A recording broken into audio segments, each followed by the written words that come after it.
It's a great day on the internet, everybody. Welcome to Assemble. I'm Matt. Thank you so much for joining us. And today, going to do something fun. Let's have a little fun together because we are doing our TLC predictions coming up this Sunday on WWE Network. Let's go.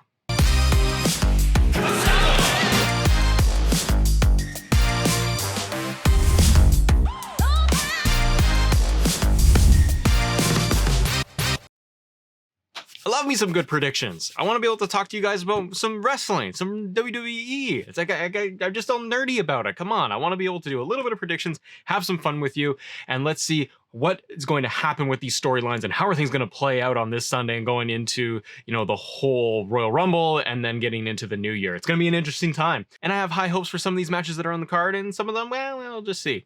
But I wonder if there's going to be more matches announced. Anyways, let's get right into our predictions, shall we? All right, first up on the list is we've got the New Day versus the Hurt Business. WWE Raw Tag Team titles are on the line, guys. And representing the Hurt Business, we have Shelton Benjamin, Gold Standard, Cedric Alexander, Mr. Indy. I like Cedric. There's a lot of flips. He's a good guy. I like Hurt Business. I like Hurt Business a lot. I've liked how they've been able to grow this entire group right now throughout the course of the entire pandemic, frankly, where they have been in the Thunderdome, and it's really been working for them. I think that they have really been able to excel by being in this type of environment, and it's given them a little more flexibility to be creative. And I'm happy to see guys like Shelton Benjamin get their teeth into something where they're being utilized, and seeing guys like MVP really be the mouthpiece, the leader of that group, getting it set up, having Shelton in there, having Bob Lashley, and then bringing on Cedric. It's really been a nice dynamic for these guys. I'm glad that they're kind of away from Retribution and all of that stuff, and we can talk about that later, but I'm glad that they're focusing in on here. Now we're getting them going after the New Day. This seems like it's just kind of set up, really. This seems kind of not rushed, but kind of just put together, frankly, that they've had a couple of matches, and with the New Day starting off new since the draft on Raw, I mean, it's been great that they've been tag team champs. I don't think that they really need it going into Christmas, going into the New Year and the Rumble and so on. I always find that New Day is a little bit more fun when they're either chasing the titles or really they're just kind of involved in fun storylines.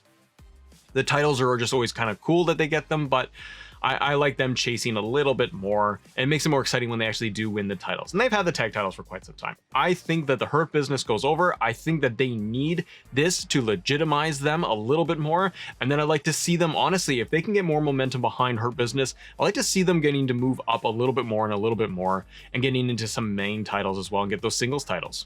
So, Hurt Business, I think they're going over. I think that they are going to win those Raw Tag Team titles and maybe going to rejuvenate a little bit more into this Raw Tag Team division, or just the tag division in general, because frankly, it's been a little bit lackluster. Now, next up is we got another tag title match that's coming out on the women's side, and we have the women's tag team titles are on the line. We have Shayna Baszler and Nia Jax, the champions, and they're going up against Asuka and a mystery opponent.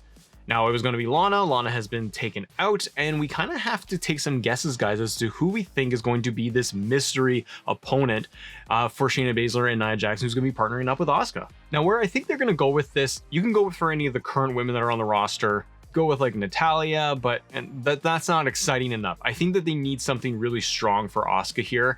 The Lana storyline has been interesting leading up to this, with her kind of being written off TV for a bit. I like that. I like the story element that they were doing with Lana building up into this pay-per-view. I've also, guys, I've really enjoyed, for the most part, Nia Jax and Shayna Baszler being tag champs together. I like that they're put in as like this odd couple pairing, and now they're kind of finding their footing together, and they're just this dominant powerhouse. It's really cool to see that, because we can get Nia Jax to utilize her size, and you get Shayna Baszler with the martial arts and the MMA background and being able to leverage that. So you get kind of this good balance. I'm glad that it's not just two giant powerhouses, like physical powerhouses from Nia Jax and somebody else, because then they end up being a little bit more slow and plodding. You can speed things up with adding Shayna Baszler in there. So I enjoy them as tag champs. I think it's really good. For this match, I think it's going to be really, really strong. I think you're going to see Asuka going around throughout the show, because it'll be whatever, third match on the card, for example, and I think that you will have moments of Asuka running around trying to find a tag partner, and then there will be there'll be an interview or something where it's behind the door, someone arrives in a limo, and they might have it where then that person's gonna show up, and I actually think it's gonna end up being Charlotte. I think Charlotte is ready to come back. This is a good way to introduce her. If she is teaming up with Asuka, at least for that night, she's going to be a face. She would get a big virtual pop from everybody coming in. And I think it would just be a good balance. Now, I don't know if they would win the tag titles. That would be the interesting piece, because I think Nia Jax and Baszler need this to run a little bit stronger. However, if you throw it on Asuka and Flair, you have two people that are super strong. You have Asuka then tag champ and Raw women's champ, and you could actually do it where Flair is going to then butt heads and fight her, and you can get some back and forth. And it's a really good storyline and a feud that we know that we have had over time. You can go for more of a respect thing too. So I'm not sure who's going to actually go over in this one. I think I'm going to, just for the sake of making a better story long term, leading into maybe even Mania, or at least the Rumble, I think I'm going to go with Asuka and mystery partner Flair are going to actually, she's going to show up, and then they're going to win the titles. We have Sasha Banks, the WWE SmackDown Women's Champion, and she is going up the newly returned Carmella. Now, Sasha recently got the title, obviously, off of Bayley. I think that they're doing really good work where they're keeping Sasha very strong. Carmella's return has been, I think, good. I think it's been pretty solid having her come back. She's got a bit of a new look. She's got a little bit more personality. They're making her a little bit edgier and trying to give her a little bit more aggression coming into this. So far, I think that this has been a good feud. Maybe a little rushed because we've had them fight over on SmackDown already, where we've had them interact and they didn't keep them apart. So they're really trying to push them like quickly to get this match going. I think what you're going to see is a DQ scenario. Bayley's kind of out of the picture right now, so I don't think that they want to heat that up with Sasha again. I think you do need Carmella to come out looking really strong, but I think it's too quick for her to be considered to win the women's championship over on SmackDown. So I gotta say that I am gonna go with Sasha retains, but there's got to be a DQ finish. They did the champagne bottle thing on SmackDown, which was good. It was just a little bit long for that segment when they were trying to build it up where she smashed her with it. But it's good. It's a good piece. I think that they could actually build this to being more of a no DQ match for the next one. I think this one, if it's going to be a straight up contest, I think Carmella somehow is going to end up getting the DQ, either because she wanted to, or she was just going to get too over aggressive and she's going to get herself disqualified, leading into Sasha wanting to do an actual rematch with her, or getting kind of pushed into doing it again for the next pay-per-view. So I think Carmella is going to lose by DQ. Sasha retains, but I think it's going to build them into a story to go into the Rumble, to go one-on-one, either in a no DQ match or maybe even a cage or something like that.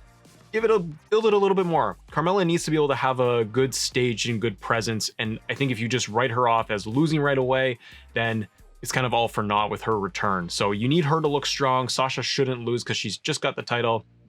Sasha retains. Another match on the card that we have kind of expected to see is going to be The Fiend Bray Wyatt versus Randy Orton. This one is good because we've got a lot of good story with good history between Bray and Randy. I think it's been kind of tough where they've kind of moved Randy from being this super aggressive heel in the previous feuds that we've seen him in lately with Drew, with Edge, and now because he's fighting The Fiend, who is good or bad, people like him, but he's presented as a heel. I think it's hard that you've had to really switch Randy so quickly into kind of being a babyface in this scenario where he's going to be taking on The Fiend. It's a good storyline because there is a lot of depth and history there that they can go with. I don't think Randy needs the win. I think he's had wins. He's won the title recently with Drew, against Drew, and then dropped it again immediately. Randy is someone that you can play with, and he's putting in his best work that he's done in years, in my opinion, which is really awesome to see. I think that The Fiend needs it more, and I don't think you want to do business where it's just going to be one and done and then they both move on to someone else. I do think that you need to have Randy lose here to make The Fiend look strong as he is, and give him a little bit more credibility. I feel like they lost a little bit of steam with The Fiend. They're trying to introduce Alexa Bliss into all of this, and she's been kind of a background player, but she wasn't in the segments on Raw. We had the burning box thing going on, and The Fiend emerged from that, spooked out Randy. So maybe they are going to try to go with the supernatural approach with this match to try and give it a little bit more. I kind of would like to see them, in one hand, guys, and let me know what you think. I kind of like to see them go a little bit longer with this. Maybe if it's done right and it's built properly, maybe we could get Randy and The Fiend, or Randy and just straight up Bray at Mania for next year. I know that there's been rumors and all of that talking about Edge versus Randy, if Edge can return, but not knowing when that might happen, they kind of always have to play that in the back of their minds. I would kind of like to see them redo the Randy Bray match that frankly was a flop, with a good build in a story when they did it a couple of years ago on SmackDown, like through SmackDown. But I would like to see them redo that if it's done right, and get that storyline right, get it done correctly the way that they should. So I think for the first match, if they're going to extend this feud past the Rumble, I like to see that The Fiend goes over strong here, takes out Randy. Maybe it just means that Randy has to try even harder. It can babyface Randy a little bit more in this case. And then you can do the supernatural stuff that they love to do so much with Bray and Randy. Remember when they did like they had the graphics and they had like the sperm or whatever that was on there and the projections? That was funny and stupid. Fiend goes over. WWE Championship match. Drew McIntyre, the champion, versus AJ Styles. AJ Styles is not going to win. We have this kind of, I'm going to say, strange build where Drew doesn't really have any strong opponents at the moment. Not that AJ is not strong, it's just that the build has just kind of been one of those where we need an opponent for Drew, in my opinion.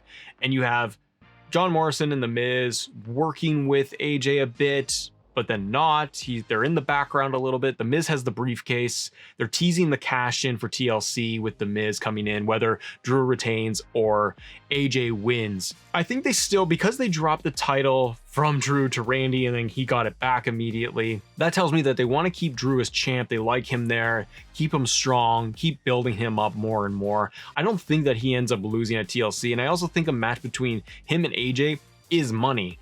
And I think that they can do a lot more with it, but I just kind of feel like AJ's just kind of put in the spot, and it's, I don't know, it doesn't seem to do very much right now. Where if you gave AJ the title, I think you just end up flip-flopping between him and Drew, doing some back and forth. The Miz cashes in at some point. They can do that, but I don't think you want to do it here at TLC. I think that you are going to end up with Drew winning, and you are going to have potentially a Miz teasing the cash in. Maybe The Miz gets a Claymore and then, you know, he rolls out of the ring and that's kind of it. AJ maybe gets more aggressive at the end. I don't know. I think that you are going to see Drew retain in this one. I don't think it's the right timing for AJ to go through that and win the title. I just don't think it's gonna, it does much for either of them. It just forces them to go back into rematches and revisit this thing. But I don't really know what you would do with Drew after this, or who's going to be the opponents lined up for him, unless you're going to bring somebody else into the fold, or it's just going to be getting into like a triple threat multi-man matches. I'd like to see The Miz, to be honest. I kind of like to see The Miz end up being the champion. I don't think he's going to do a cash in here because it's not a big enough stage. I think you need Miz to cash in at the Rumble, for example, and maybe give Miz a little bit of a title run. If they can keep building him, giving him more momentum, you can keep this thing with AJ and Drew going on, but have The Miz get into the mix a little bit more. You can have him and John Morrison break up. I like to see John as a full singles competitor. He's so talented, but, or they got to go with the tag titles or something, but that I feel it's going to lose its luster.